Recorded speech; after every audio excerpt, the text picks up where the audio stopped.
pamahing Pilipinas sa kabilang banda, nanonood ako MTV, nanonood ako UFC, nanonood ako TV. So yun, yung hybridity. I wouldn't say na inspiration siya, pero problematic issue, concern siya, dilemma siya.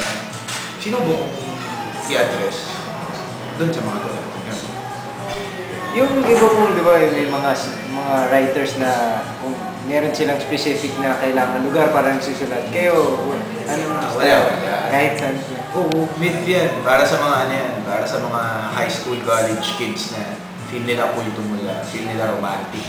Nire-romanticize na trip nila na kailangan nakahubad ako, kailangan nakahubad lang, kailangan bagong tas yung lapis. Of course, may ibang tao na ritual nila yon. At hindi ko naman tinatawanan lang. Pero medyo romantic para sa akin masyado yun. Sa akin, trabaho yan. Hindi naman ako engineer, may trabaho tapos nagsusulat sa hobby. Trabaho ko to eh. Freelance writer ako. Tapos yung mga ganyang contest, tinuturing ko na parang quote-unquote sweldo yung napapanalo ng pera. Parang hindi ko naman pinapangiti lang. Parang ibig sabihin, yung kinikita galing dyan. Kasama sa budget. Sana manalo para extra akong pambili ng ganito sa bahay. So, yun, hindi siya ganun ka-romantic sa akin. I don't have any of those rituals. Hindi naman. Although I read a lot. Minsan pag hindi na ako makasulat or pagod na yung kasi experiential yan eh, pagsusulat. Pag wala kang nadaan sa buhay mo, susulat mo. Chakol, di ba? Hindi ko maka. So, pero, asan na tayo? Yun nga.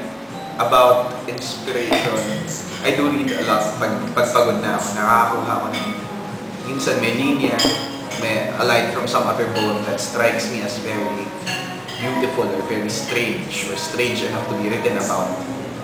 So yun. Ito po, mga question tungkol dun sa Hands for a Festival.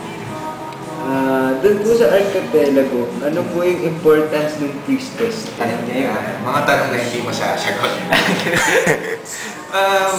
One thing about poetry, ayun na lang sagot ko about poetry in general. And about, I think, about the way poetry is being taught in schools today. Universities, in high schools. Kayo, sa Ateneo, siya, exclusive school. Magagaling yung teacher niya. Pero, even then, a lot of people are victim to try to interpret things in terms of meaning.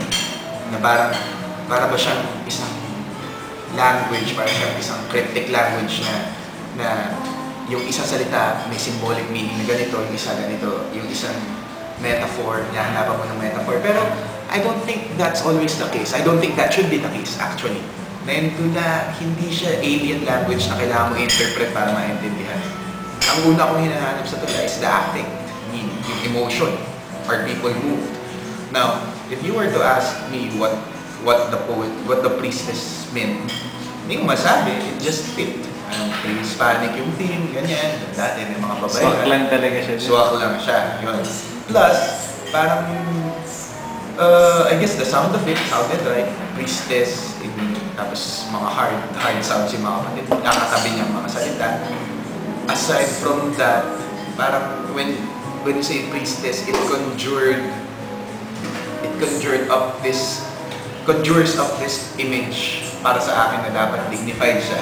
Tapos para doon sa tula, sinusulat ko, ang nai-imagine kong priestess dito, hindi yung naka-vestment na sobrang kastig, di ba? Ang nai-imagine kong priestess nun parang bag lady na bumibungay, na marumi talaga, na parang ginahasa. O yung parang left to die, babay lang thing. So, yung meaning niya, hindi ko masasabi, hindi ko rin alam niya actually.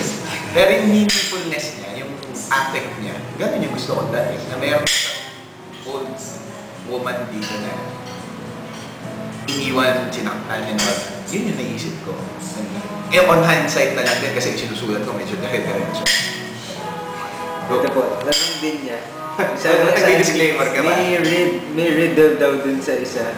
Yung two black balls, a well full of swords. Tagalog, di ba? Hindi, ano yun? Hindi yung riddle na buo, di ba? Isang balong malalim, punong-puno ng patay, yung bibig. Sa Tagalog, isang balong malalim, punong-puno ng patay, yung pala. Di ba? Tapos, dalawang bolang itim, kay layo ng nararating. Ice. Di ba?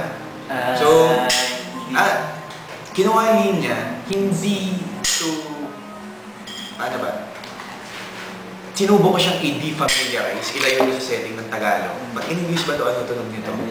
Tsaka pag hinati ko yung dalawang riddle sa loob exam, anong itsura niya. So yun, basically lumabas na parang